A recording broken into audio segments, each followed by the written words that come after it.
nós temos hoje a nossa irmã de Ideal Espírita, a Lúcia Borges, que estará falando sobre o tema Encontro de Reparação. A ti, Lúcia, que Jesus te envolva. Que Jesus nos abençoe e nos mantenha em paz. Estávamos vindo para cá, agora à tarde, agora mesmo,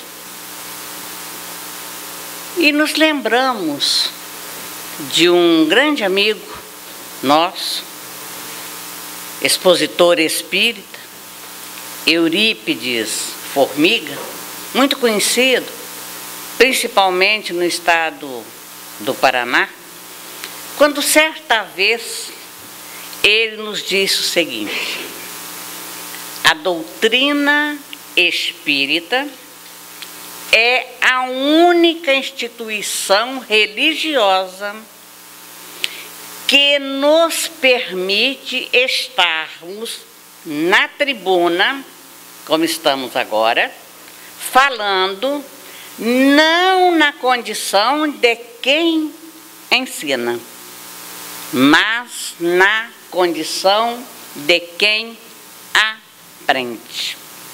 Por isso, convido a todos para juntos aprendermos hoje mais uma lição de nosso Senhor Jesus Cristo. O historiador Flávio Joséfo escreveu em seu livro Contrapeão o seguinte: a mulher, diz a lei, é inferior ao homem em todas as coisas. Mas o Espírito de Emmanuel afirma que o verdadeiro feminismo começou com Jesus. Os seus encontros com as mulheres são memoráveis. E hoje vamos falar de um desses encontros. Jerusalém vivia a festa dos tabernáculos. Tabernáculos eram aquelas tendas em forma de templo. E esta festa, a festa dos tabernáculos, celebrava o fim das colheitas frutíferas e relembrava o amparo divino aos filhos de Israel quando estes saíram do Egito. Era uma festa alegre que congregava muitos peregrinos. E transcorrido a festa dos tabernáculos, as pessoas retornavam às suas cidades, ao povoado, aos campos, para as atividades diárias. Estando Jesus à porta Nicanor, do lado leste do templo, acompanhado de seus discípulos, os escribas e fariseus trouxeram à sua presença uma mulher surpreendida em adultério. E o adultério, àquela época, era condenado pelo Decálogo de forma irreversível. Outras mulheres ali foram trazidas pelas golas do vestido e apedrejadas até consideradas mortas noutros tempos. Trouxeram então aquela mulher à presença de Jesus, fizeram-na ficar de pé no meio de todos e pediram a opinião do mestre, não sem antes alegarem a lei de Moisés: não adulterarás, constante dos 10 mandamentos. E tal crime deveria ser punido com apedrejamento. Fosse casada, a pena seria de morte. Se noiva, seria humilhada publicamente e apedrejada. E eles então ali com aquela mulher que fora apanhada em adultério, perguntaram a Jesus: tu, pois, que dizes? Mas os fariseus, eles não estavam preocupados com a lei. Seu intento era perseguir Jesus. Eles sabiam que em festas com muito vinho aconteciam leviandades. E ontem, como hoje, a lei só era usada quando o seu uso beneficiasse o interesse de um grupo mais forte sobre os mais fracos. E além disso, a lei de Moisés previa a morte aos 2 adúlteros. Se um homem cometer adultério com uma mulher de seu próximo, ambos, o adúltero e a adúltera, certamente serão mortos. Está lá registrado em Levítico, no capítulo 20, versículo 10. Por isso, o Espírito de Emmanuel, comentando esta intenção espúria de julgamento, afirma o seguinte: se a infeliz mulher fora encontrada em pleno delito, onde se recolhera, o adúltero, que não foi trazido a julgamento pelo cuidado popular. E conclui essa análise fazendo a seguinte observação sobre a relação homem-mulher na Terra. Ele diz que no capítulo das experiências inferiores, um não cai sem o outro, porque a ambos foi dado igual ensejo de santificar. E a pobre mulher estava ali, humilhada, olhos no chão, enquanto que aquela turba aflita aguardava a resposta do mestre.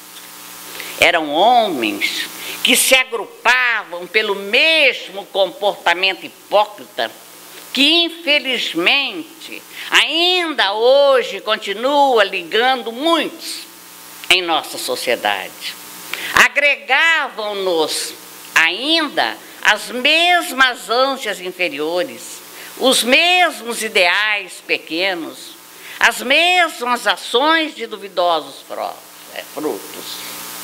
Ontem, como hoje, os homens se agrupam por suas semelhanças vibratórias. E eles ali se apressavam em cobrar de Jesus uma resposta. Tu, pois, que dizes? E por certo, no íntimo, se deliciavam, orgulhosos de sua inteligência. Teriam conseguido, enfim, embaraçar aquele homem cujo pensamento límpido vestia de clareza seu verbo lúcido e convincente, que um dia encantara até mesmo os soldados habituados ao trato com a dureza da vida e dos homens? Se Jesus concordasse com a lei e aprovasse o apedrejamento, diriam que o mestre não honrava os próprios ensinamentos. Concluiriam, assim, que os seus ensinos eram impraticáveis na terra, porque nem mesmo ele conseguia praticá-los. Mas se ele defendesse o perdão para aquela mulher ali exposta, ele seria acusado de incitamento à desobediência das leis vigentes, já que era detentor de grande crédito junto ao povo e vivia seguido pelas multidões. Cabe aí uma pausa reflexiva. A responsabilidade do Cristo naquele momento é a mesma do cristão de hoje. Quantas vezes em templos cristãos são julgadas atitudes de nossos companheiros de líderes religiosos? Quantas vezes têm tido eles suas mazelas morais e materiais devassadas de forma impiedosa? E estes, humilhados, se afastam do trabalho que poderia devolver-lhes ao espírito o sonhado reequilíbrio emocional e espiritual. O dedo acusatório de infiéis vestidos com capa de zelosa pureza tem proliferado nos templos das mais diversas religiões. Algumas delas chegam a excluir de seu ambiente essas almas adoecidas, esquecidas de que foi para os doentes que Jesus veio à terra. Aliás, somos todos doentes. Mas a arrogância dos perseguidores daquela mulher não contava com a sabedoria que se irradiava da alma daquele homem tão simples. Para os fariseus, pelo que conheciam de Jesus, a mulher adúltera seria por ele libertada. Somente não sabiam como iria fazê-lo. Ele sempre agia com total coerência com o que ensinava, não falharia agora. Já anteviam a vitória quando novamente insistiram: tu, pois, que dizes? Ou seja, com quem ficas? A lei ou a mulher? Mas Jesus, inclinando-se, começou a escrever com o dedo na terra. O momento era de silêncio. Jesus impôs esse silêncio pesado para a reflexão. De um lado, os acusadores, do outro, a multidão curiosa. E no meio, atônita, a pobre mulher, ela, sua vergonha e seu medo. É de se imaginar a cena, a dor dessa criatura. E a pergunta dos fariseus reboava sonoramente na cabeça da multidão, como se o próprio silêncio inquirisse em alto coro: tu, pois, que dizes? E em meio ao angustiante silêncio, a mulher adúltera, já arrependida, espera. E os acusadores, por seu turno, vivem um momento diferente. Talvez não estivessem tão interessados em condenar a mulher. Seu interesse era o de condenar Jesus. Mas nem o mestre lhes deu importância. Nem eles também pareciam atentar para o que Jesus escrevia. E o Evangelho nada registra sobre o conteúdo dessa escrita. Mas há autores que sugerem a ideia de que Jesus relacionava em sua escrita na areia, alguns dos pecados, dos erros dos acusadores. Um dia ainda haveremos de saber o conteúdo exato daquela escrita. E novamente perguntaram: tu, pois, que dizes? Quanta insistência! E o silêncio de Jesus antecipava agora a derrota dos acusadores.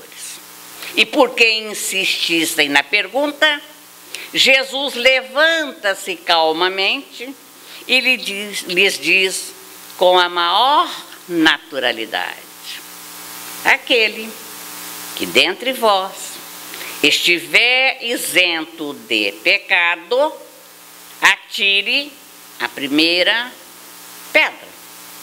E, retornando a inclinar-se, voltou a escrever. Jesus, no episódio desse julgamento, deixa claro que enquanto a lei de Moisés mandava matar, a lei divina indicava o caminho da recuperação. Imagina-se o tamanho do silêncio. O legislador antigo, Moisés, já havia caído em desuso pelos parâmetros do Mestre Jesus. A doutrina cristã é recuperadora, não acusatória. Infelizmente, os cristãos modernos andam esquecidos desse importante detalhe. Muitas vezes, costumamos perder tempos preciosos em conversas doentias, nas quais relacionamos as falhas dos nossos companheiros, entre risos irônicos, demonstração de falsa piedade. E aqui uma nova parada reflexiva. Como temos agido em relação aos possíveis desvios de nossos companheiros? Como?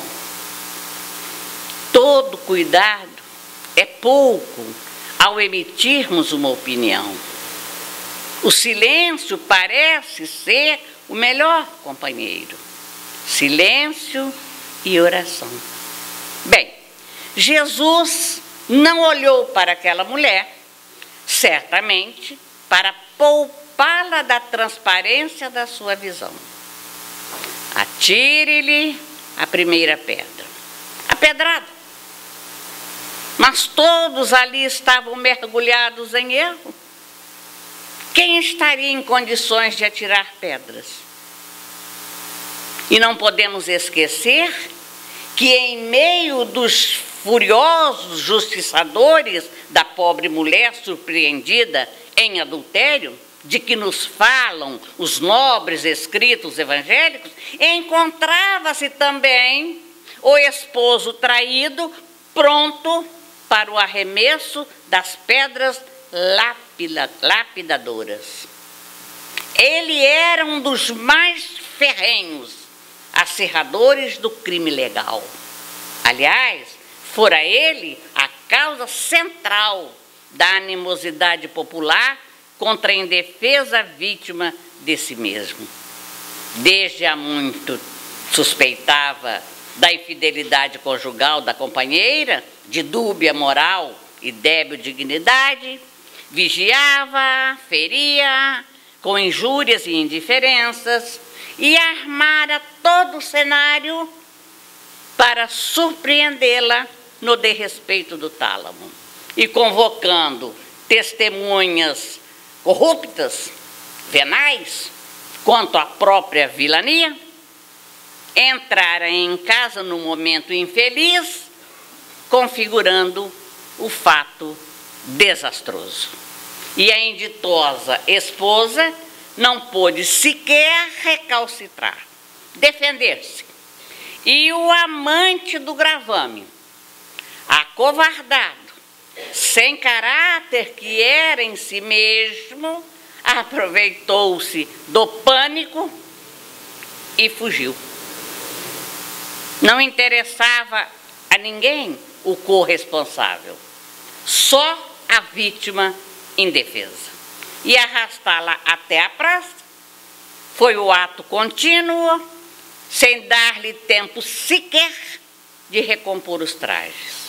E o mestre fora peremptório ante a indagação sinuosa, a armadilha dos indignos representantes da religião e da justiça. Quem estiver isento de erro, atire-lhe a primeira pedra. Como não estavam isentos de erro, não poderiam julgar os erros alheios. Essa a mensagem para os acusadores daquele momento e para todos nós. E em silêncio, os circunstantes se afastaram um a um, a começar dos mais velhos a terminar pelos mais novos, como mandava a tradição.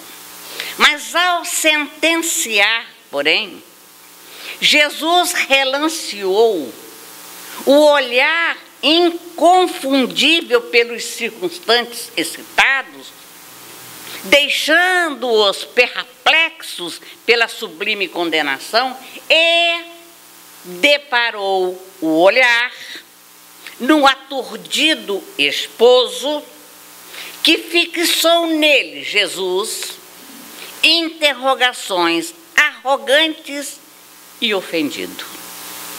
O mestre, porém, naquele átimo de minuto, falou-lhe a acústica da consciência, sem palavras. Como te atreves? Ouvidas, que na sombra de quem tomba se esconde mãos criminosas de quem o arroja ao solo? Onde se encontra aquele que impôs a esta mulher a deserção do dever? Porque somente ela deve pagar? Não foram dois os transgressores da ordem e da moral? Ergues a pedra, prosseguiu a voz inarticulada do mestre no desarvorado algoz. Sem embargo, continua Jesus, não és também, a seu turno, adúltero? Quantas vezes faliste, defraudando a esperança das vendedoras de ilusões?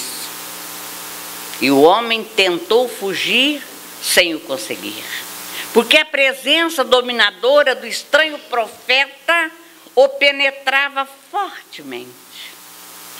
E continua Jesus, não teria sido a sua frialdade, moral, arrogância, jactância, que lhe deram o primeiro empurrão no rumo da queda? E a verberação continua. Muitas vezes ela buscou-te sem palavras, rogou-te entendimento e socorro, mas intoxicado pelos vapores da própria loucura, fingistes não a ver, nem a perceber. Ela caiu porque lhe faltaste com o apoio. Se te consideras isento de culpa, apedreja. Ela aqui está. O suor lhe abundou a face, as mãos, pôs-se a tremer como varas verdes, as pedras lhe escorregaram das mãos e tombaram ao solo. Nada mais ouviu, nem se fazia necessário. Fugiu dali, tomando o rumo do lado destroçado. E finalmente, olhando serenamente aquela mulher, disse-lhe Jesus: mulher, onde estão aqueles teus acusadores? Ninguém te condenou? Também eu não te condeno. Vai e não tornes a pecar. Estava lavrada a sentença do amor e da reeducação. Não tornes a pecar.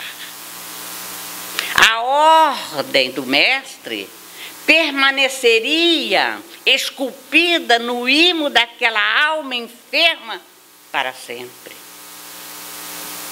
Mas o diálogo na praça ensolarada, no qual a mulher adúltera foi compreendida por Jesus, tornou-se um esperado escândalo.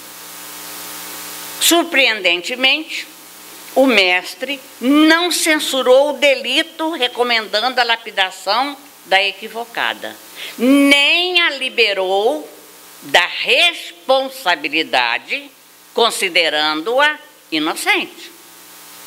Reportou-se, isto sim, a leviandade dos acusadores que se encontravam em cursos enquadrados no mesmo erro. E tal atitude havia desconcertado os intrigantes e vingadores gratuitos, esquecidos de que, ao lado da caída, encontrava-se o comparsa que tombara no mesmo erro.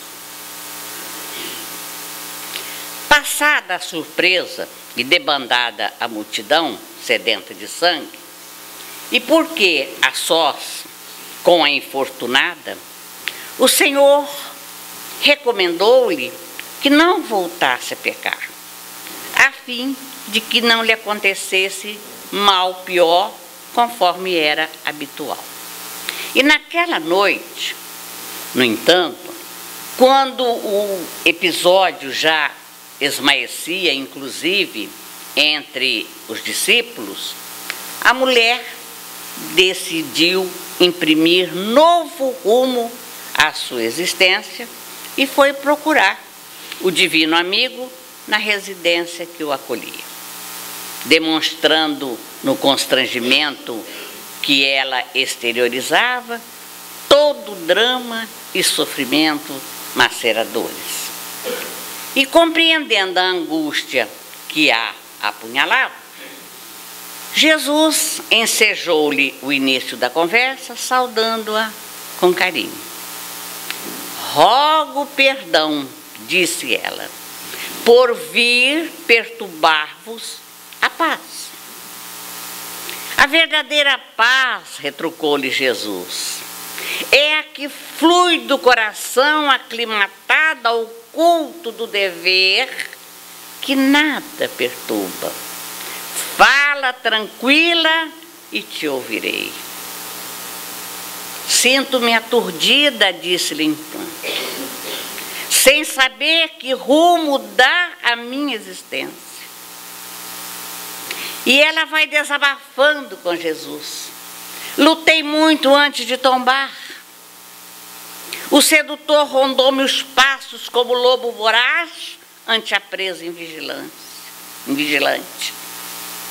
Passados os primeiros dias da novidade conjugal, ele retornou às noitadas alegres, deixando-me em solidão.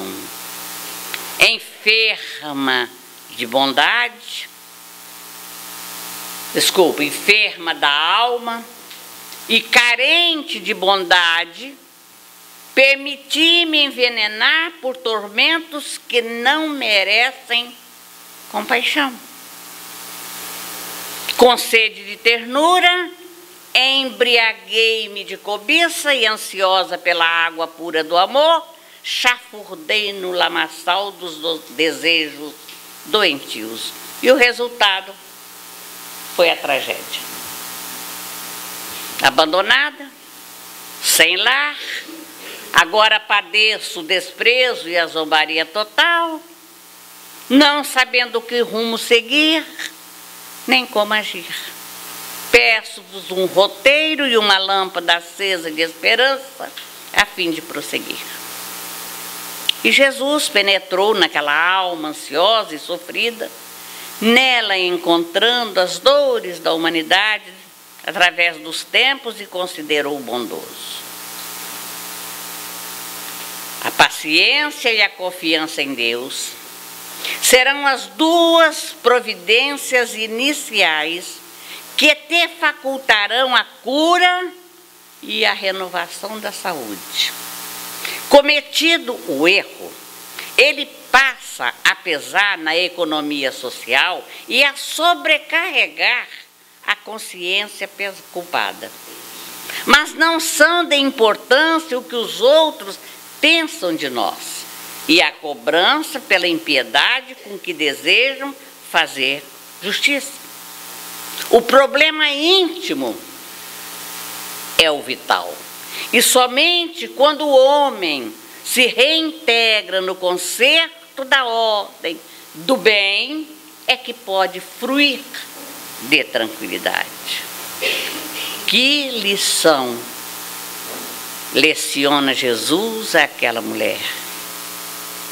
E ele continua dizendo: a memória do povo é fraca e passa rápida em relação às virtudes do próximo.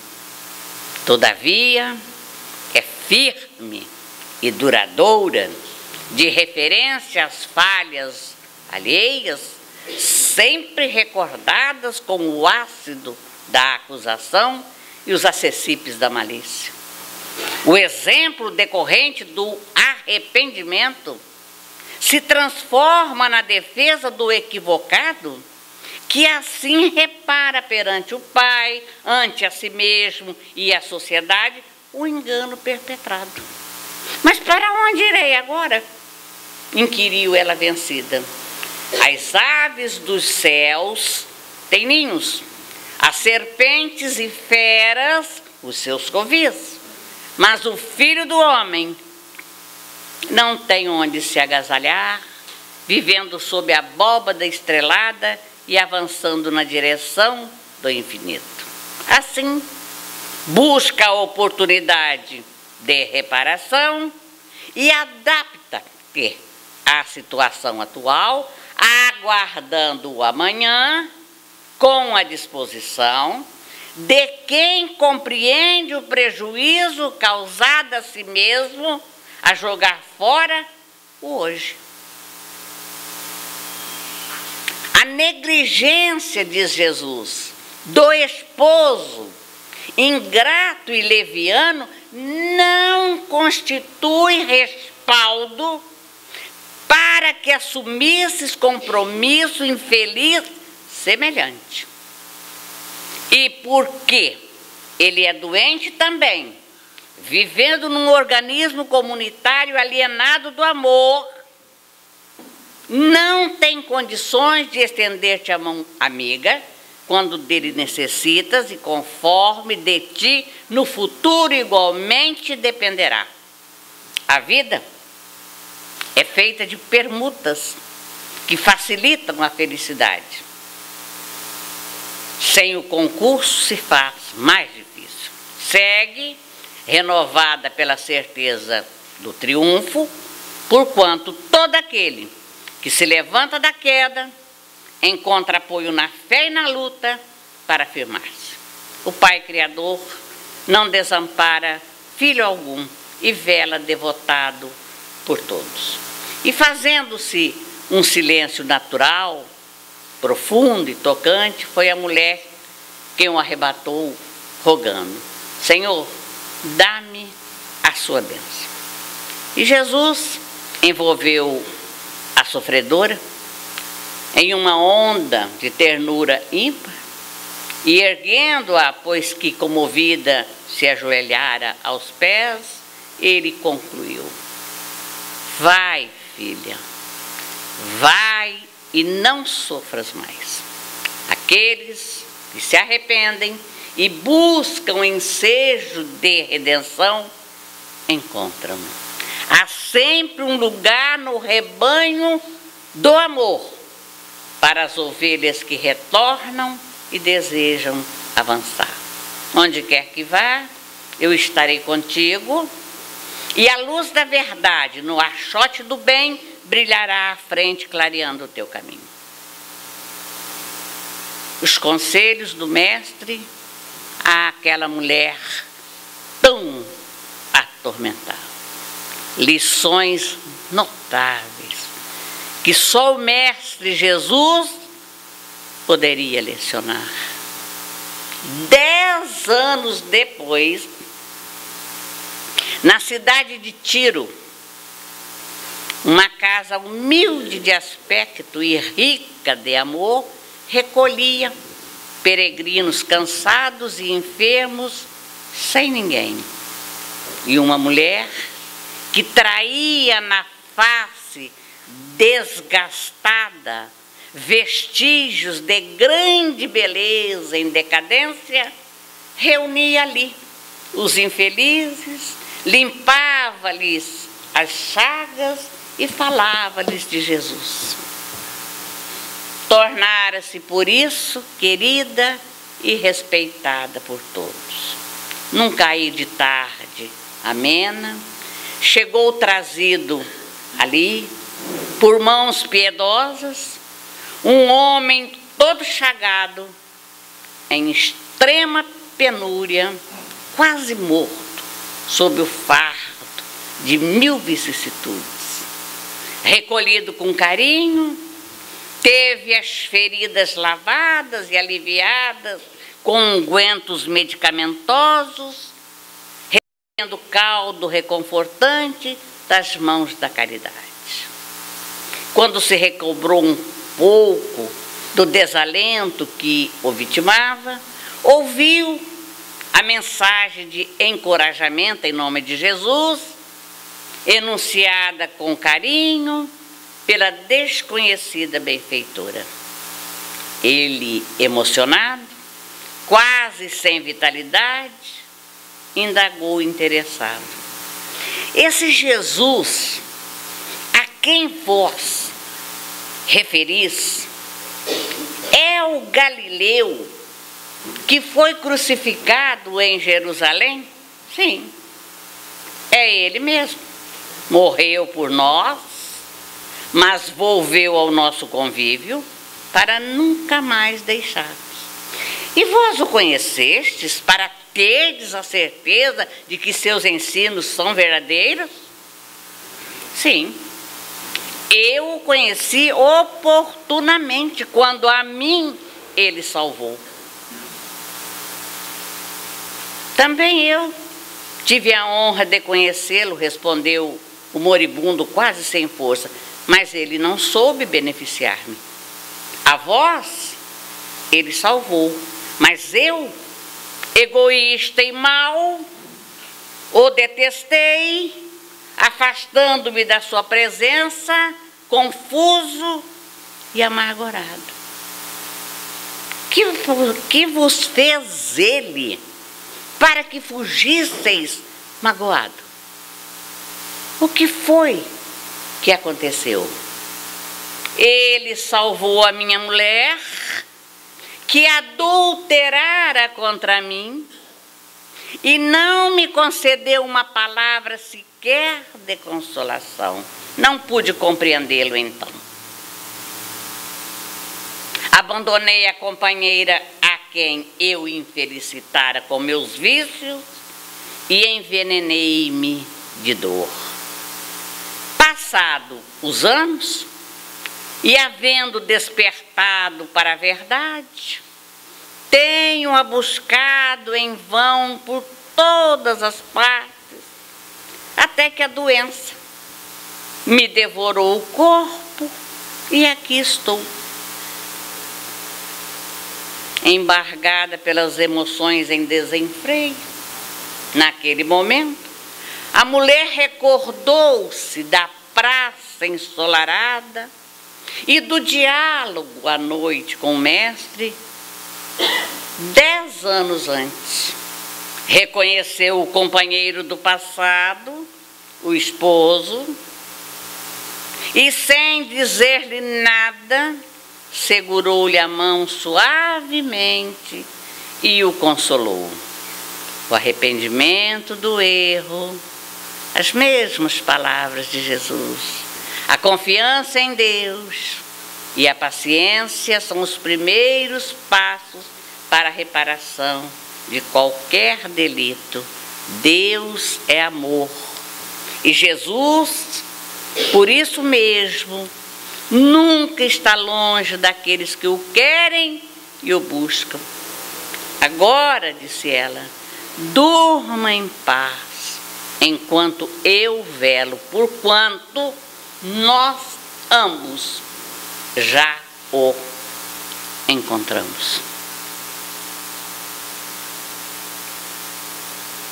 Quanto flagelo interior experimenta todo aquele que se entrega ao pecado. Quanta amargura. Todo o Evangelho se assenta na base da compreensão e da misericórdia. Ter a oportunidade nova, mas não repetir no erro. Cair e levantar-se. Equivocar-se e retificar a atitude. Todos podemos nos enganar, no entanto, perseverar no erro é acompliciamento com a ignorância e a leviandade. Melhor seria apedrejar a própria consciência, lapidando-a, aprimorando o espírito. O erro é uma experiência que não deu certo. Por isso não devemos mais tentar essa experiência, buscando tirar lições para nos reajustarmos no caminho da vida. Neste episódio que acabamos de narrar, a mulher adúltera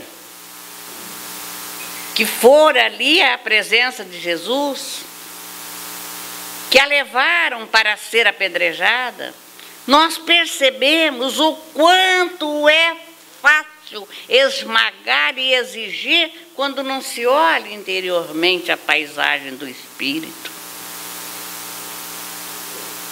Adúlteras há, porque há adúlteros que as malsinam.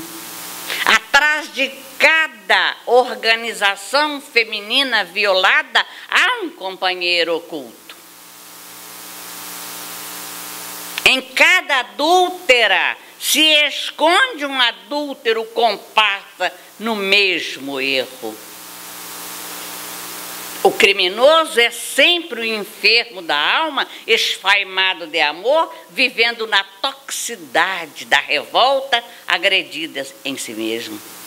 E o Evangelho, obviamente, não estimula a criminalidade, não endossa o erro, nem convive com a infração. Pelo contrário, o Evangelho, na sua voz imperativa, é sempre incisivo quanto ao culto das responsabilidades.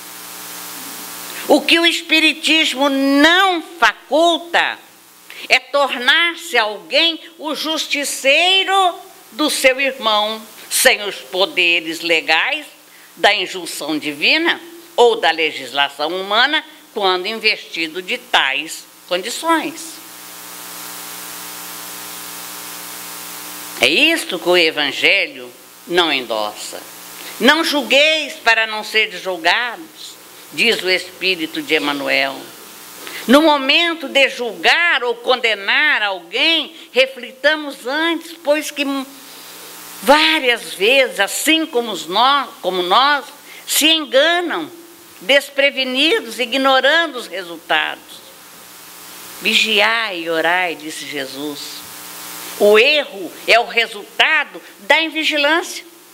Aqui nos precipitamos, daí a nossa necessidade de compaixão para com os nossos irmãos equivocados. Buscar compreender as falhas alheias, sem precisar lhes atirar pedras, sem lhes golpear as chagas íntimas com acusações e censuras. Em 1862, na cidade de Bordeaux, na França, o espírito protetor Michel dá uma comunicação sobre piedade que figura no capítulo 13 do Evangelho segundo o Espiritismo. Essa mensagem começa assim: a piedade é a virtude que mais nos aproxima dos anjos. É a irmã da caridade que nos conduz a Deus. Piedade e compaixão são sinônimos. E o Espiritismo nos mostra que evoluímos em direção a Deus, mas que entre a criatura na condição humana e Deus existe a fase angélica pela qual teremos de passar. Existe essa fase angélica para chegar até o Pai. E ninguém se elevará espiritualmente usando a fita métrica do julgamento, da incompreensão e da hostilidade. Pensemos que Deus é amor, que Deus é justiça, mas a justiça do amor. Avancemos, pois, certo de que, se nos equivocarmos, contaremos com a compaixão daqueles que já compreenderam que a lição de Jesus é a chave da nossa renovação moral, do nosso aprimoramento. Por isso, é possível entender Tagore pela fala mediúnica: de cânhamo tecido a coberta, de palha tranceia tua esteira, de barro moldeia tua tigela, de canas de bambu construí teu leito, de uvas verdes fabriquei teu vinho, de sândalo perfumei a tua casa, de massa ázima fiz teu pão. Depois me deitei para esperar a tua chegada. Dormi, sonhando um sonho de luz. Despertei mais tarde, esperando por tua chegada. Quando abri a porta, o cheiro do sândalo inundou todos os cantos. Ao abrir a porta, o vento brando entrou, suavizando a canícula ardente que me abrasava. Quando abri a porta, o sol chegou tímido a princípio para logo possuir tudo, iluminando o interior sombrio. Ao abrir a porta, a música do mercado tomou de assalto o silêncio, alegrando a minha solidão. Quando abri a porta, aguardava o hóspede ilustre que estava para chegar. Mas à soleira da porta estava deitado um lamentável mendigo da casta dos intocáveis. Olhei-o constrangido, sem saber o que fazer. Sobre a mesa jaziam as iguarias para o meu visitante. O vinho raro aguardava no vaso de barro. No chão, a esteira de palha e na mesa o pão ázimo e o perfume precioso. A casa estava pronta. Aflito, desolado, temi usá-los com o triste miserável. E por um instante pensei em afastá-lo. Levantei os olhos, pensativo, e perguntei-me o que faria o meu visitante se estivesse em meu lugar. A luz do sol bateu em mim, o vento fresco clareou-me a ideia perturbada e a alegria da música trouxe-me à lembrança os ensinamentos dele. Envergonhado, Abaixei-me, tomando nos braços o pobre lazarento. Levei-o com amor para a intimidade do meu lar. Depois, ainda pensando no compassivo visitante de minha casa, perfumei-o com a preciosa fragrância. E mais desejei fazer. Estimei abraçá-lo e assim o fiz. Ao fazê-lo, se estabeleceu de súbito notável transformação. De sua face esquálida de mendigo, 2 lágrimas rolaram e os seus olhos brilharam com a doçura dos imortais. As suas mãos, antes ásperas e encardidas, tornaram-se 2 taças do mais límpido cristal.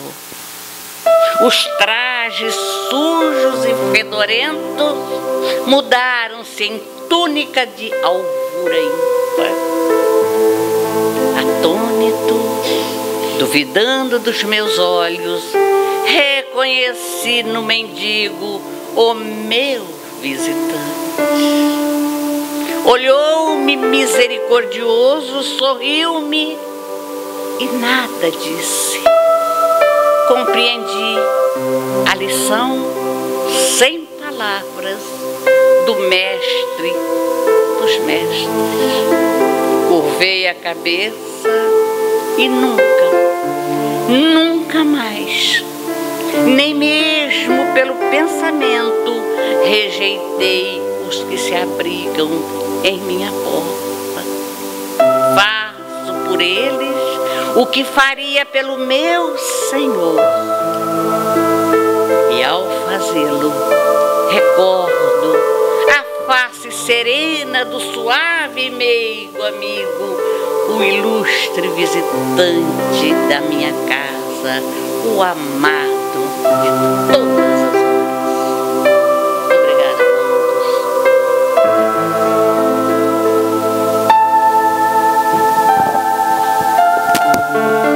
Então vamos dar continuidade aos trabalhos. Seguiremos com o trabalho do passe. Imaginando a imagem de Jesus, sabendo que nesse momento estamos sendo amparados pela espiritualidade e sabendo de todo o amor que temos e recebemos de Deus, nosso Pai, unimos os nossos pensamentos e sentimentos em gratidão, a dizer-te, Pai, talvez hoje ainda não parei para pensar em todas as belezas que recebemos na vida.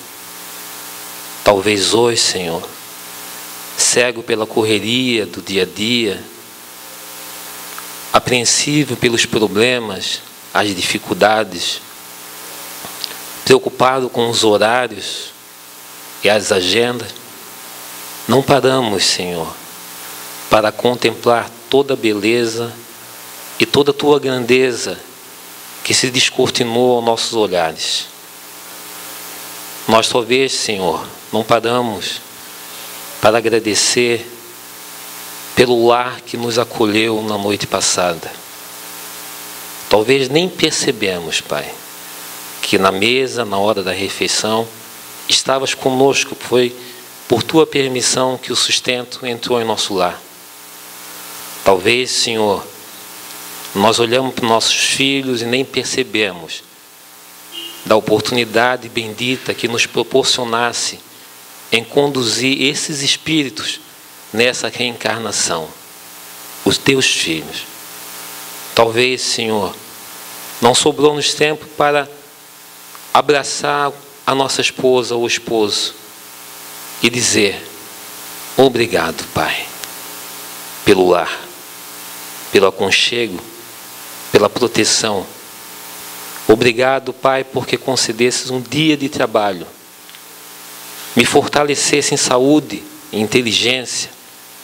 E por isso que nós estamos aqui agora, Pai. Para te dizer obrigado. Perdoe, Senhor, a nossa incredulidade. Perdoe, Senhor, os nossos equívocos, as nossas faltas.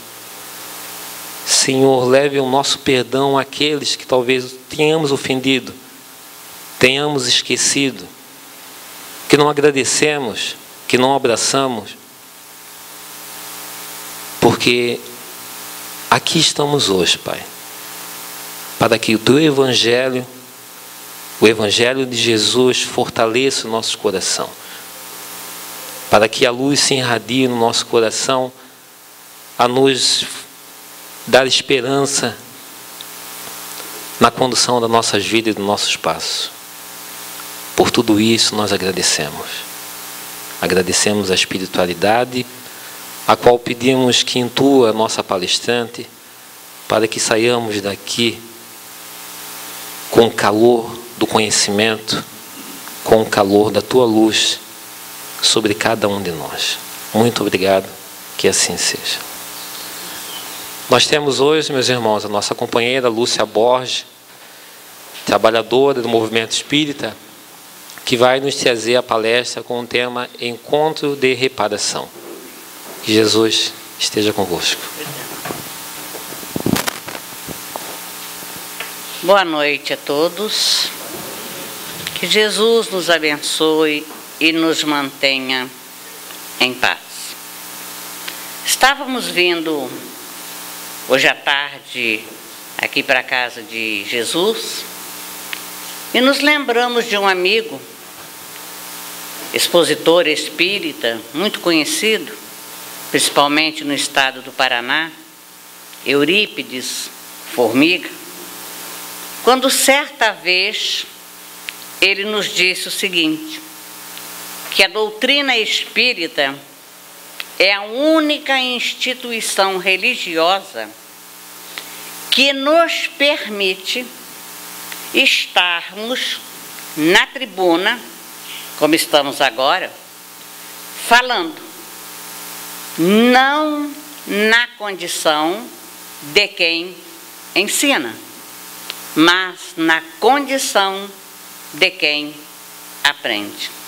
Por isso, convido a todos para estudarmos juntos mais uma bela lição de nosso Senhor Jesus Cristo. O historiador Flávio Josefo escreveu em seu livro Contra Peão o seguinte: a mulher, diz a lei, é inferior ao homem em todas as coisas. Mas o Espírito de Emmanuel afirma que o verdadeiro feminismo começou com Jesus.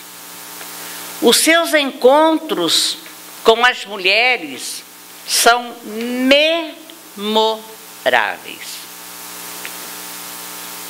Jerusalém vivia a festa dos tabernáculos. Tabernáculos são aquelas tendas, eram aquelas tendas em forma de templo. E a festa dos tabernáculos celebrava o fim das colheitas frutíferas e relembrava o amparo divino aos filhos de Israel quando estes saíram do Egito. Era uma festa alegre que congregava muitos peregrinos.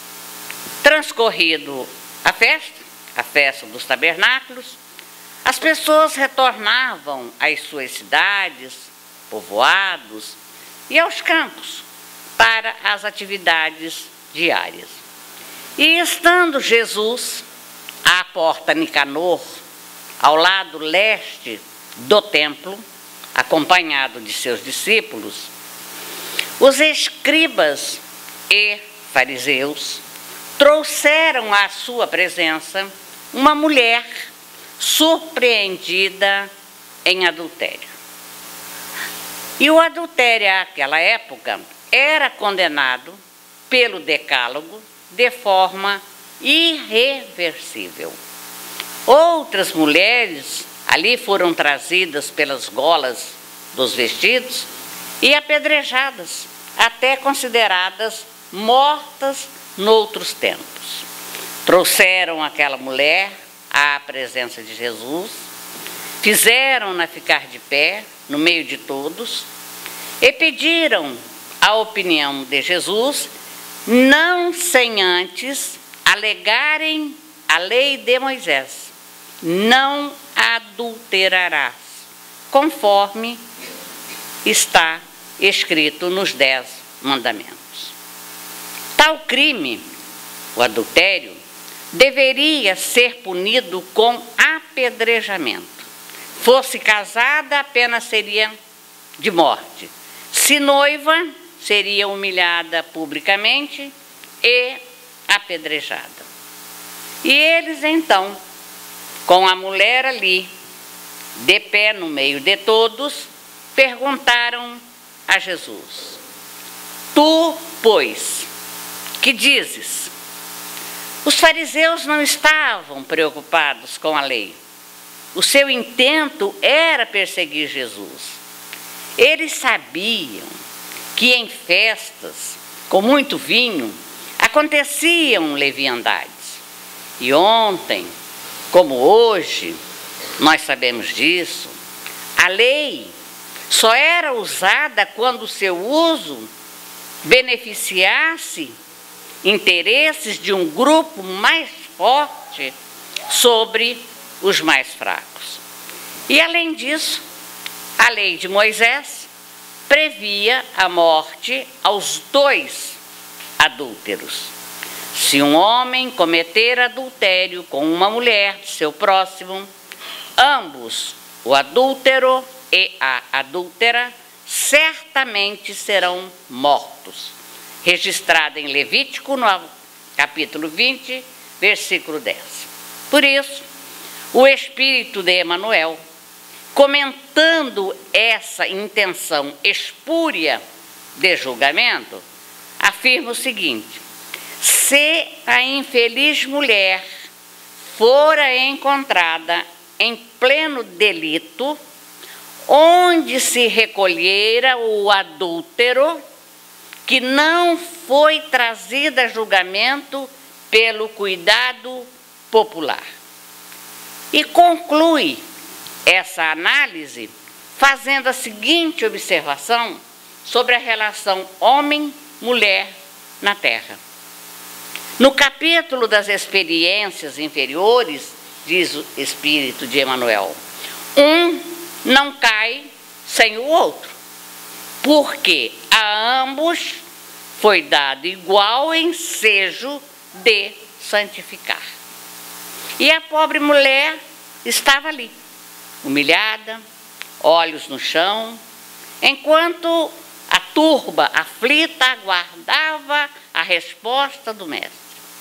Eram homens que se agrupavam pelo mesmo comportamento hipócrita que, infelizmente, ainda continua ligando muitos em nossa sociedade. Agregavam-nos ainda as mesmas ânsias inferiores, os mesmos ideais pequenos, as mesmas ações de duvidosos frutos. Porque ontem, como hoje, os homens se agrupavam por suas semelhanças vibratórias. E eles se apressavam em cobrar de Jesus uma resposta. Tu, pois, que dizes? E por certo, no íntimo, se deliciavam, orgulhosos de sua inteligência. Teriam conseguido, enfim, embaraçar aquele homem cujo pensamento límpido vestia de clareza seu verbo lúcido e convincente, que um dia encantara até mesmo os soldados habituados ao trato com a dureza da vida e dos homens? Se Jesus concordasse com a lei e aprovasse o apedrejamento, diriam que o mestre não honrava os próprios ensinamentos. Concluiriam assim que seus ensinos eram impraticáveis na terra, porque nem mesmo ele conseguia praticá-los. Mas se ele defendesse o perdão para aquela mulher ali exposta, seria acusado de incitamento à desobediência das leis vigentes, já que era detentor de grande crédito junto ao povo e vivia seguido pelas multidões. E cabe aí uma pausa reflexiva. A responsabilidade do Cristo naquele momento é a mesma do cristão de hoje.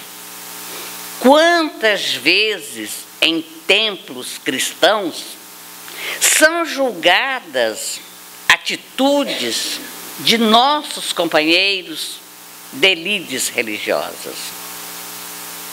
Quantas vezes têm tido eles suas mazelas morais e materiais devassadas de forma impiedosa?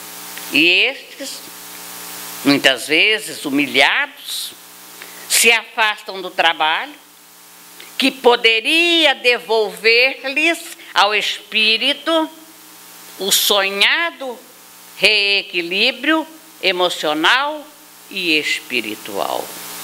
O dedo acusatório de infiéis, vestidos de capa de zelosa pureza, tem proliferado nos templos das mais diversas religiões. Algumas delas chegam até a excluir de seus ambientes essas almas adoecidas, esquecidas de que foi para os doentes que Jesus veio à terra. Aliás, somos todos doentes. Bem, a arrogância dos perseguidores não contava com a sabedoria que se irradiava da alma daquele homem tão simples. Para os fariseus, pelo que conheciam de Jesus, a mulher adúltera seria por ele libertada. Somente não sabiam como iria fazê-lo. Ele sempre agia com total coerência com o que ensinava, não falharia agora. Já anteviam a vitória quando novamente insistiram: tu, pois, que dizes? Ou seja, com quem ficas? A lei ou a mulher? Mas Jesus, inclinando-se, escrevia na terra com o dedo. O momento era de silêncio. Jesus impôs esse silêncio pesado para a reflexão. De um lado, os acusadores. Do outro, a multidão curiosa.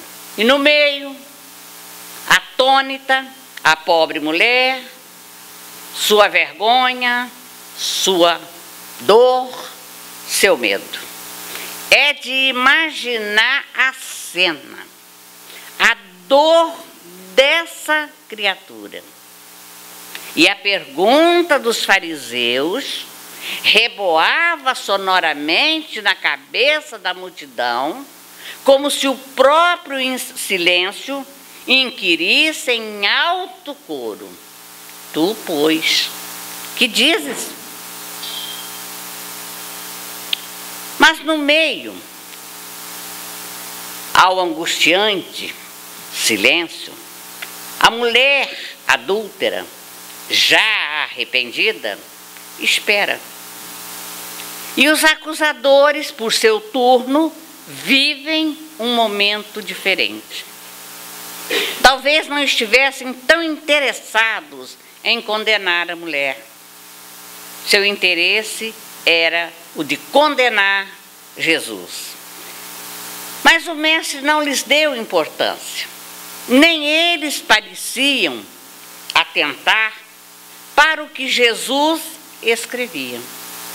E o Evangelho nada registra sobre o conteúdo dessa escrita, mas há autores que sugerem a ideia de que Jesus relacionava em sua escrita na areia alguns dos pecados, dos erros, dos equívocos dos acusadores. Um dia ainda haveremos de saber o conteúdo exato daquela escrita. Novamente voltaram a inquirir. Tu, pois, que dizes? Quanta insistência! E o silêncio de Jesus antecipava a derrota dos acusadores.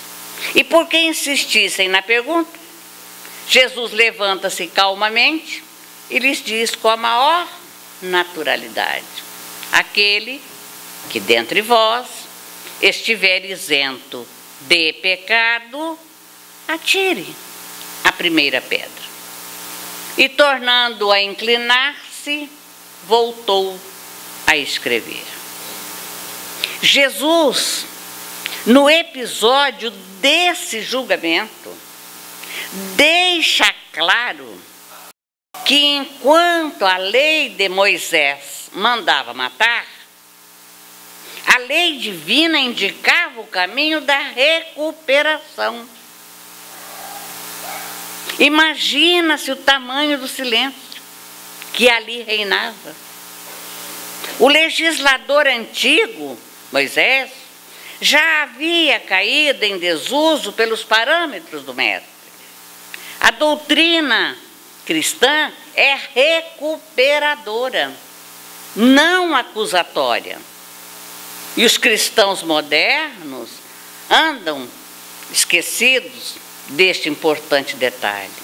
Muitas vezes costumamos perder tempo precioso em conversas doentias, nas quais relacionamos as falhas de nossos companheiros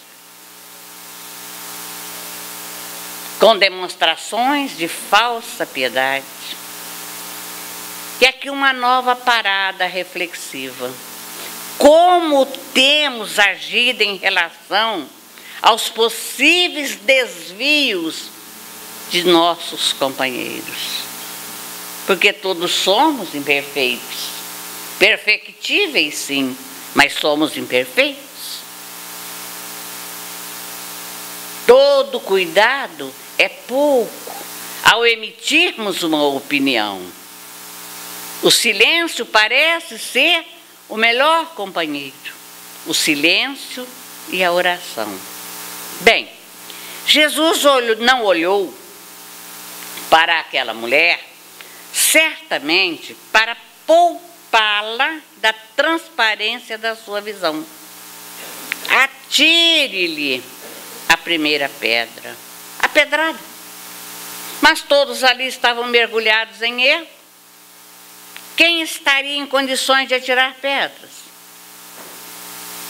E não podemos esquecer que no meio dos furiosos justiçadores da pobre mulher surpreendida em adultério, de que nos falam os nobres escritos evangélicos, encontrava-se também o esposo traído, pronto para o arremesso das pedras lapidadoras. Ele era um dos mais ferrenhos acirradores do crime legal. Aliás, fora ele a causa central da animosidade popular contra a indefesa vítima de si mesmo. Desde há muito, Ele suspeitava da infidelidade conjugal da companheira, de dúbia moral e débil dignidade, vigiava, feria, com injúrias e indiferenças, e armara todo aquele cenário para surpreendê-la no desrespeito do tálamo, e convocando testemunhas venais, corruptas, quanto à sua própria vilania, entrar em casa no momento infeliz, configurando o fato desastroso. E a inditosa esposa não pôde sequer recalcitrar, não pôde sequer defender-se.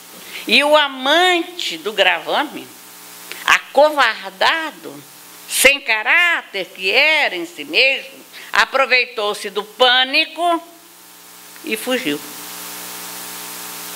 Não interessava a ninguém o corresponsável, só a vítima indefesa.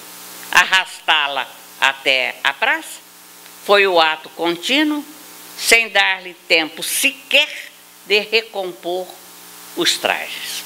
E o mestre fora peremptório ante a indagação sinuosa, a armadilha dos indignos representantes da religião e da justiça. Quem estiver isento de erros, atire-lhe a primeira pedra. Como não estavam isentos de erro, não poderiam julgar os erros alheios. Essa a mensagem. Essa a mensagem para os acusadores daquele momento e para todos nós. Em silêncio, os circunstantes se afastaram um a um, a começar dos mais velhos, a terminar pelos mais novos, como mandava a tradição.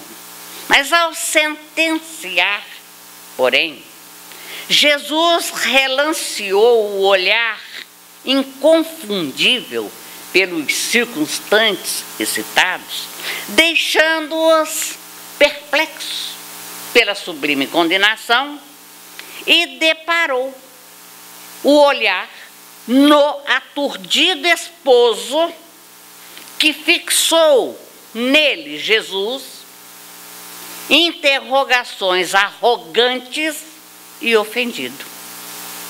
O mestre, porém, naquele átimo diminuto, falou-lhe a acústica da consciência, sem palavras.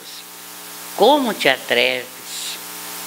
Ouvidas que na sombra de quem tomba se esconde mãos criminosas de quem o arroja ao solo? Onde se encontra aquele que impôs a esta mulher a deserção do dever? Por que somente ela deve pagar?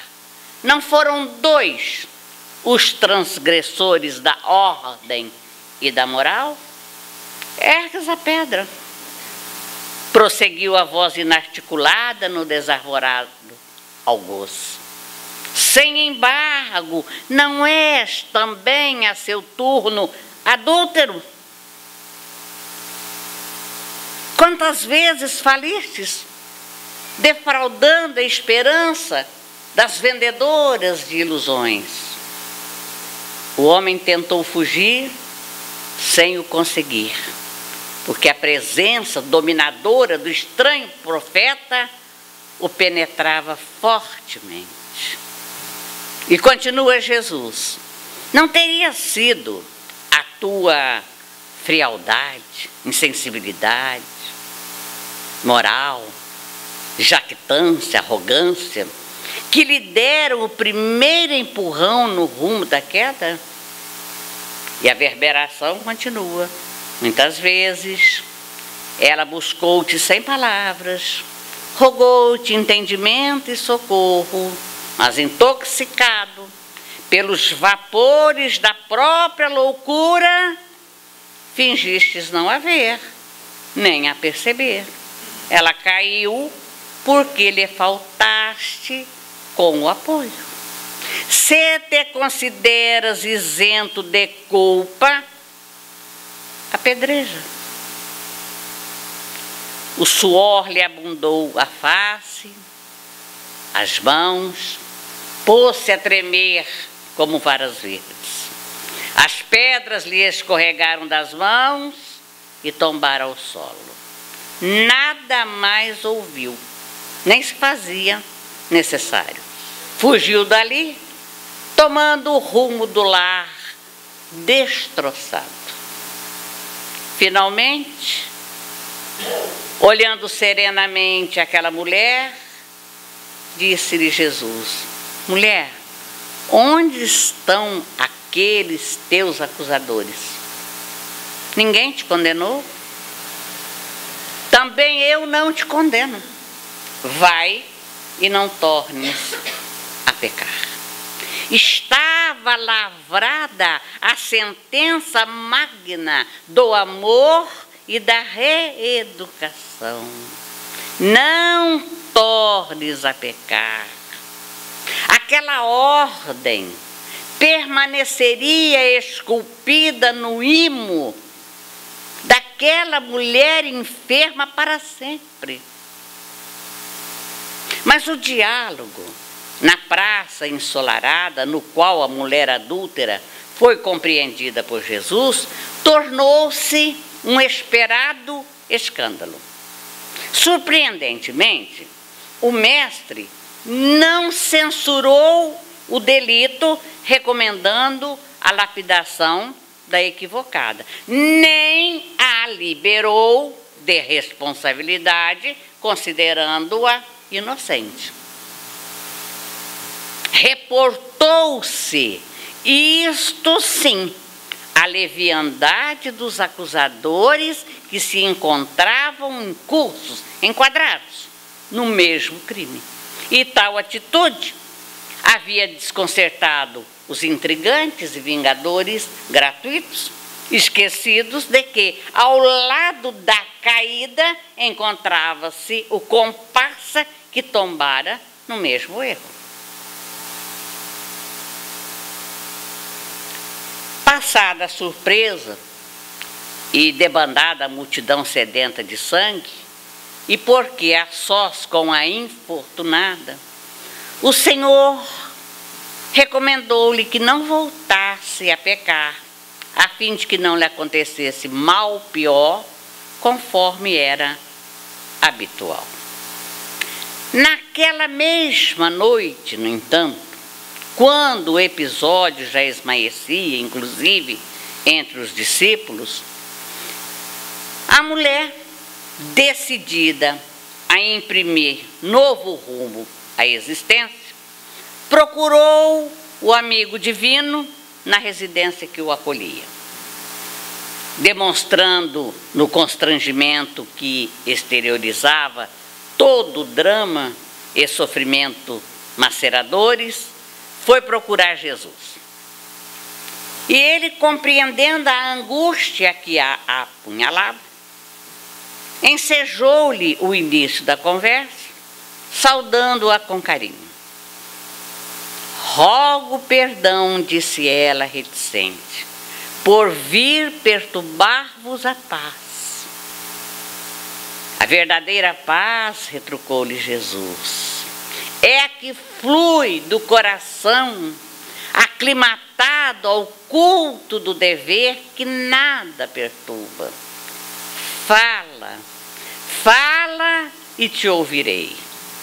E ela então desabafa com o amigo divino. Sinto-me aturdida, sem saber que rumo dar à minha existência. Lutei muito antes de tombar. O sedutor rondou-me os passos como lobo voraz ante a presa invigilante. Meu esposo, passados os primeiros dias da novidade conjugal, retornou às noitadas alegres, deixando-me em solidão. enferma da alma, carente de bondade, permiti-me envolver, me envenenar por tormentos que não merecem compaixão. Com sede de ternura, embriaguei-me de cobiça e ansiosa pela água pura do amor, chafurdei no lodaçal dos desejos doentios. O resultado foi a tragédia. Abandonada, sem lar, agora padeço o desprezo e a zombaria geral, não sabendo que rumo seguir, nem como agir. Peço-vos um roteiro e uma lâmpada acesa de esperança, a fim de prosseguir. E Jesus penetrou naquela alma ansiosa e sofrida, nela encontrando as dores da humanidade através dos tempos, e considerou bondoso. A paciência e a confiança em Deus serão as duas providências iniciais que te facultarão a cura e a renovação da saúde. Cometido o erro, continua Jesus, ele passa a pesar na economia social e a sobrecarregar a consciência culpada. Não são de importância o que os outros pensam de nós e a cobrança pela impiedade com que desejam fazer justiça. O problema íntimo é o vital. E somente quando o homem se reintegra no concerto da ordem do bem é que pode fruir de tranquilidade. Arma-te de humildade e confia no amanhã. A memória do povo é fraca e passa rápida em relação às virtudes do próximo. Todavia, é firme e duradoura, de referência às falhas alheias, sempre recordadas com o ácido da acusação e os acessípeis da malícia. O exemplo decorrente do arrependimento se transforma na defesa do equivocado, que assim repara perante o Pai, ante a si mesmo e à sociedade o engano perpetrado. Mas para onde irei agora? Inquiriu ela vencida. As aves dos céus têm ninhos, as serpentes e feras os seus covis, mas o Filho do Homem não tem onde se agasalhar, vivendo sob a abóbada estrelada e avançando na direção do infinito. Assim, busca a oportunidade de reparação e adapta-te à situação atual, aguardando o amanhã com a disposição de quem compreende o prejuízo causado a si mesmo, a jogar fora o hoje. E a negligência do esposo ingrato e leviano não constitui respaldo para que assumisses compromisso infeliz semelhante. E porque ele é doente também, vivendo num organismo comunitário alienado do amor, não tem condições de estender-te a mão amiga quando dele necessitas e, conforme de ti, no futuro igualmente dependerá. A vida é feita de permutas que facilitam a felicidade para todos, sem cujo concurso faz-se mais difícil. Segue, porém, renovada pela certeza do triunfo, porquanto todo aquele que se levanta da queda encontra apoio na fé e na luta para afirmar-se. O Pai Criador não desampara filho algum e vela devotado por todos. Que bela lição Jesus leciona àquela mulher tão sofrida. Fazendo-se agora um silêncio natural, profundo e tocante, foi a mulher quem o arrebatou rogando: Senhor, dai-me a vossa bênção. E Jesus envolveu a sofredora em uma onda de ternura ímpar, e aí, erguendo-a, pois que ela se ajoelhara aos seus pés, concluiu: vai, filha, e não sofras mais. Aqueles que erram, mas que se arrependem, buscam em si de redenção e encontram-no. Há sempre um lugar no rebanho do amor para as ovelhas que retornam e desejam avançar. Onde quer que vá, estarei contigo. E a luz da verdade no archote do bem brilhará à frente, clareando o teu caminho.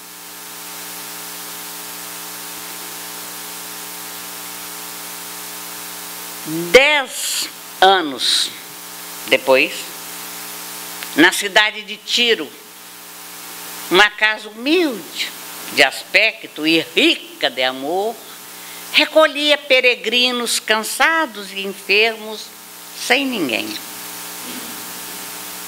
Uma mulher que traía na face desgastada vestígios de grande beleza em decadência, reunia ali os infelizes, limpava-lhe as feridas, as chagas, e falava-lhes de Jesus.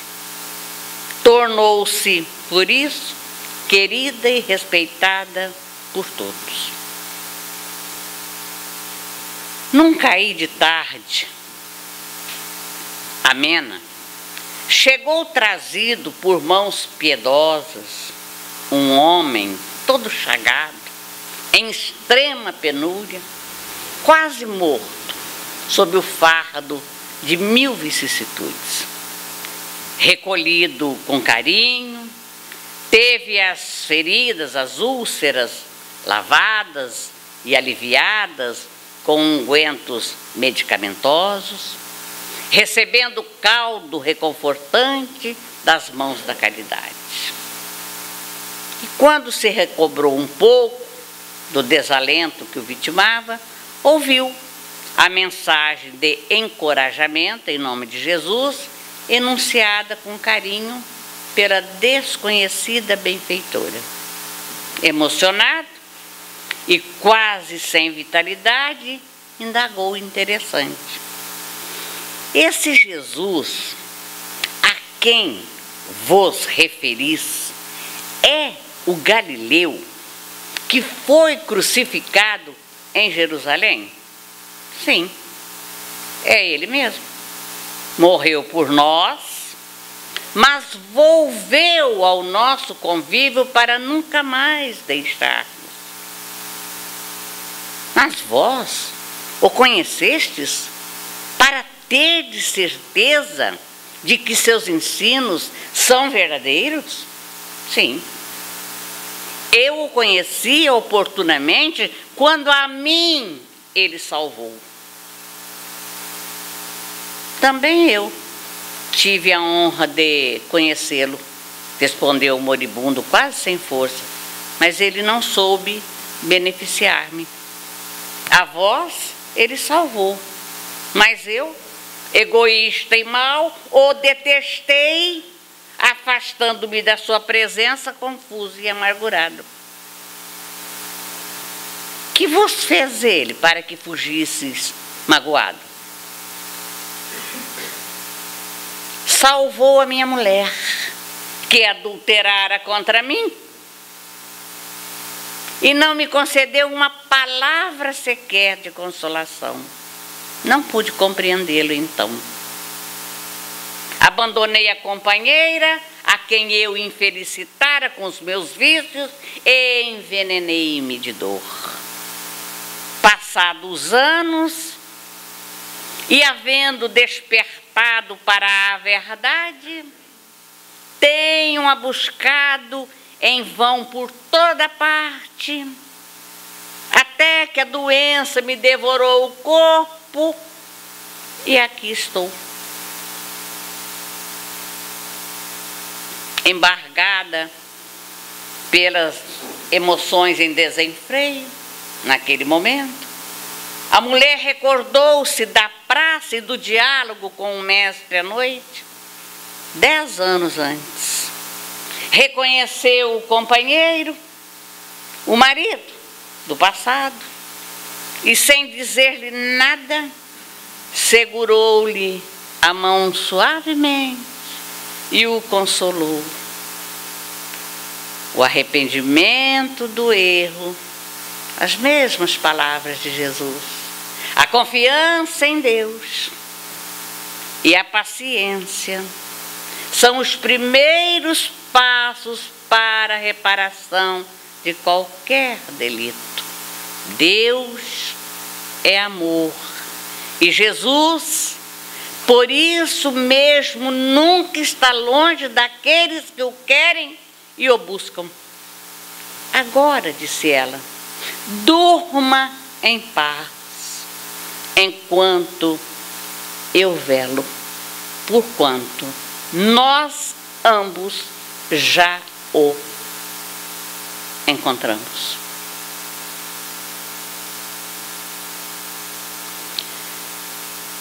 Quanto flagelo interior experimenta todo aquele que se entrega ao pecado. Quanta amargura. Todo o Evangelho se assenta na base da compreensão e da misericórdia. Ter a oportunidade nova, mas não repetir no erro. Cair e levantar-se. Equivocar-se e retificar a atitude. Todos podemos nos enganar, no entanto, perseverar no erro é acompliciamento com a ignorância e a leviandade. Melhor seria apedrejar a própria consciência, lapidando-a, aprimorando o espírito. O erro é uma experiência que não deu certo. Por isso não devemos mais tentar essa experiência, buscando tirar lições para nos reajustarmos nos caminhos da vida. Neste episódio da mulher adúltera, percebemos o quanto é fácil esmagar e exigir quando não se olha interiormente a paisagem do espírito. Adúlteras há, porque há adúlteros que as malsinam. Atrás de cada organização feminina violada, há um companheiro oculto. Em cada adúltera se esconde um adúltero comparsa do mesmo erro. O criminoso é sempre o enfermo da alma, esfaimado de amor, vivendo na toxicidade da revolta, agredida em si mesmo. E o Evangelho, obviamente, não estimula a criminalidade, não endossa o erro, nem convive com a infração. Pelo contrário, o Evangelho, na sua voz imperativa, é sempre incisivo quanto ao culto das responsabilidades. O que o Espiritismo não faculta é tornar-se alguém o justiceiro do seu irmão, sem os poderes legais da injunção divina ou da legislação humana, quando investido de tais condições. Não julgueis para não serdes julgados, diz o Espírito de Emmanuel. E no momento de julgar ou condenar alguém, reflitamos antes, pois que muitas vezes, assim como nós, se enganam os nossos irmãos, desprevenidos, ignorando os resultados. Vigiai e orai, disse Jesus. O erro é o resultado da invigilância a que nos precipitamos. Daí a necessidade de compaixão para com os nossos irmãos que também se equivocaram. Buscar compreender as faltas alheias sem precisar lhes atirar pedras, sem lhes golpear as chagas íntimas com acusações e censuras. Em 1862, na cidade de Bordeaux, na França, o espírito protetor Michel dá uma comunicação sobre piedade que figura no capítulo 13 do Evangelho segundo o Espiritismo. E essa mensagem começa assim: a piedade é a virtude que mais nos aproxima dos anjos. É a irmã da caridade que nos conduz a Deus. Piedade e compaixão são sinônimos. E o Espiritismo nos mostra que evoluímos em direção a Deus. Mas que, entre a criatura, na condição humana, e Deus, existe a fase angélica pela qual teremos de passar. E ninguém se elevará espiritualmente usando a fita métrica do julgamento, da incompreensão, da hostilidade. Não julgar. Não sabemos os motivos pelos quais levaram as criaturas a se equivocarem. Assim como nos outros não sabem os motivos que nos levaram a nos equivocarmos. Pensemos que Deus é amor, que Deus é justiça, mas a justiça do amor. Avancemos, pois, certos de que, se nos equivocarmos, contaremos com a paixão, com a compaixão, daqueles que já compreenderam que a lição de Jesus é a chave da nossa renovação moral, do nosso aprimoramento. Por isso, é possível entender Rabindranath Tagore pela fala mediúnica. De cânhamo eu teci tua coberta, de palha trancei a tua esteira, de barro moldei a tua tigela, de canas de bambu construí teu leito, de uvas verdes fabriquei teu vinho, de sândalo perfumei a tua casa, de massa ázima eu fiz teu pão. Depois me deitei para esperar a tua chegada.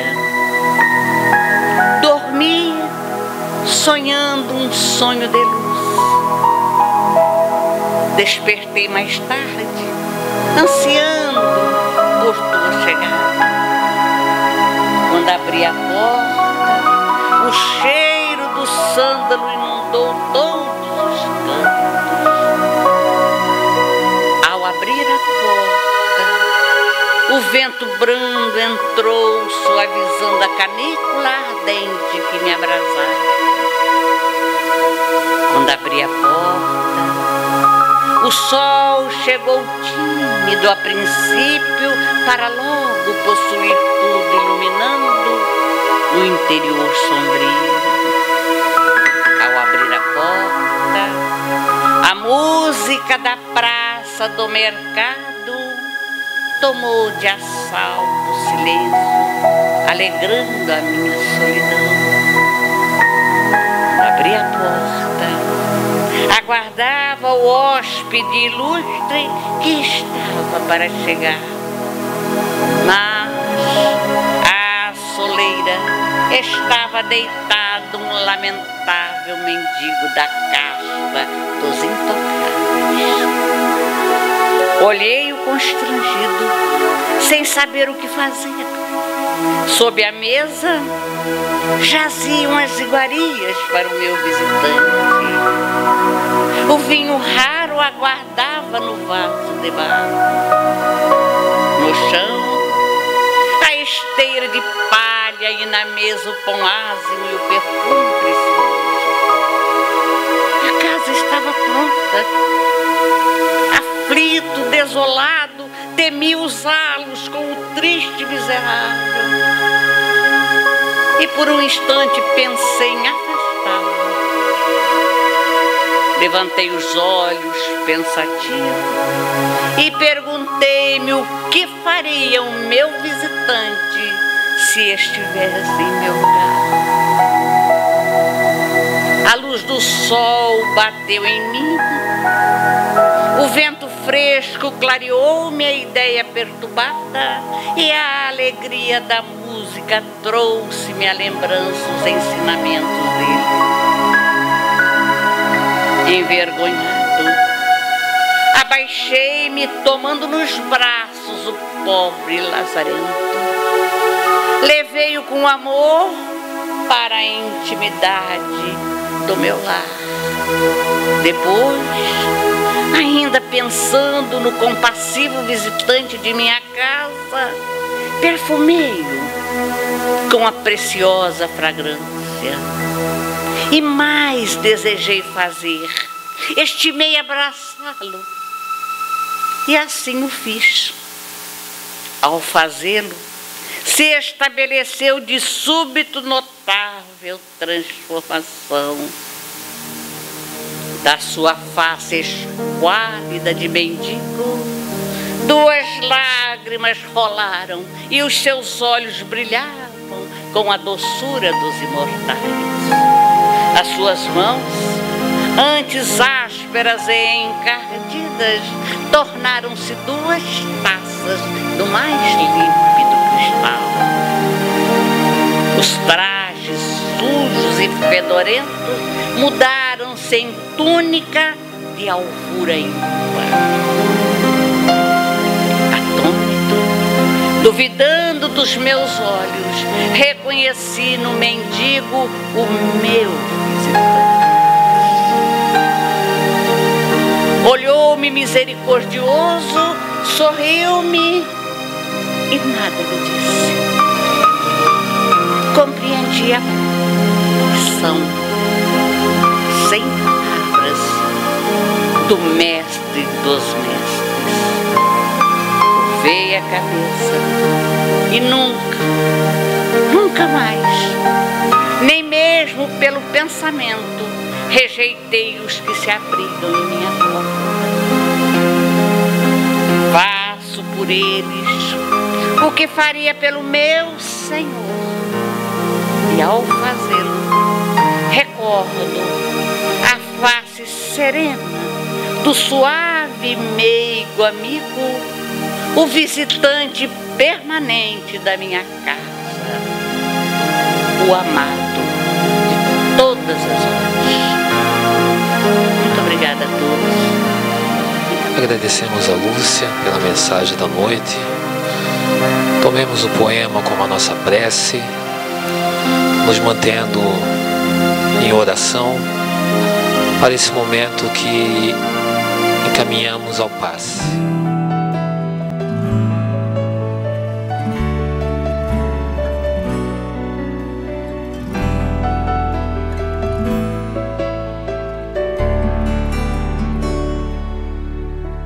a gente seguisse o seu caminho, seria feliz. Se a gente ouvisse os seus conselhos, seria feliz. Se fosse manso como ele, seria feliz. Tinha mais coragem e determinação pra mudar. Se a gente compreendesse mais o que ele deixou, seria caridade e paz, amando o amor. Não ia mais ficar chorando, nem se lamentar. Quem seguir o seu exemplo vai se iluminar. Quando acusados ou amor, caluniados ou perdão, quando traídos ou a luz do coração, quando atacado ele sorriu, elogiado ele nem viu. Meu irmão Chico, nossa eterna gratidão.